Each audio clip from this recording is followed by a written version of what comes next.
Okay, here we go. Mrs. Peachy, I'm back, and we're going to talk about the second part of this unit, calculating change in energy of the reaction. We already kind of talked about this a little bit.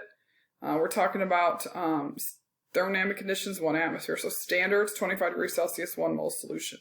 So here we have a formula that should look very familiar to us. Change in entropy is equal to the sum of the change of the entropy of the products minus the sum of the change in entropy of the reactants. Okay, this is going to be done at 25 degrees Celsius. This should be added to your index card I gave you.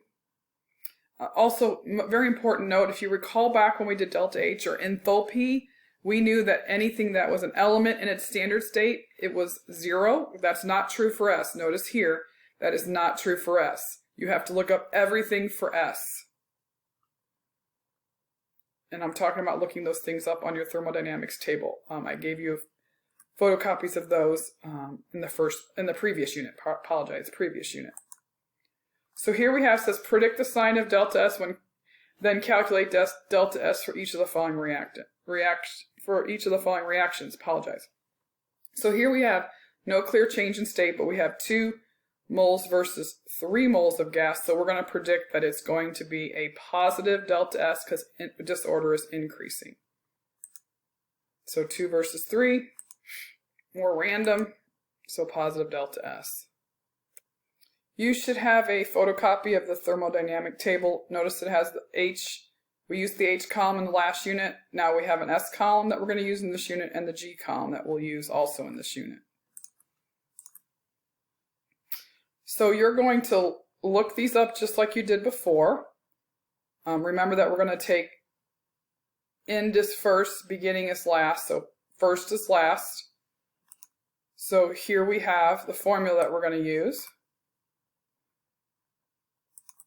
And here we have starting that up. So I'm going to look at my products first. So twice my SO2 gas plus 1 times O2 gas minus twice my SO3 gas. Then you're going to look up those numbers on the same thermodynamics table that I had you look up in the last unit, but you're going to be looking under the S column. So here are the numbers. So filling in numbers, doing the math. So this totals to 701.2. This totals to 513.2. Pardon me, let me go back here. What's important to note is that if you look at this table, okay, that this is joules per mole Kelvin for S. So that's important to note. That's going to be very important for some other things later on in this section. So now do the same thing on your own time. Pause the video and see if you can get 141.6 joules per mole Kelvin for this reaction. Here it is if you needed to check it. Hopefully you already paused. Pause the video now and try to get negative 163.19. I would continue working on these till you get one without a mistake. D and E you could try if you haven't gotten one successfully yet, or if you feel like you need some extra practice. Again, you're using your thermodynamics table and doing the sum of the products minus the sum of the reactants. Pause the video as needed to make these calculations. Okay, here we are with example 4 from your notes. We have a reaction here, and it tells us the overall delta H. Overall delta H. Notice it tells us overall delta H. It wants us to use the values in the thermodynamics data sheet to figure out the value of the entropy for CF4 gas. Okay, so what's important to notice here, just like the last unit, we're given our big overall delta S. We need to solve for what I would say is X, or CF4, that's inside of our reaction.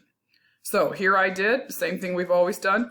2 times X, remember this is our X, right? Plus 1 times hydrogen gas products are first, minus 1 times C2H2 gas plus 4 F2 gas. Now remember, we already have our overall delta S, so we're going to set it equal to that. We're going to look up numbers for all of these and then solve for X. Here's the math for that. I looked these numbers up, okay, and did some math here. So that multiplying, adding comes to this, still setting it equal to that negative 358. And then if I combine everything here, I get this. I add it 881 to both sides. And you got 2x equals 523, pardon me.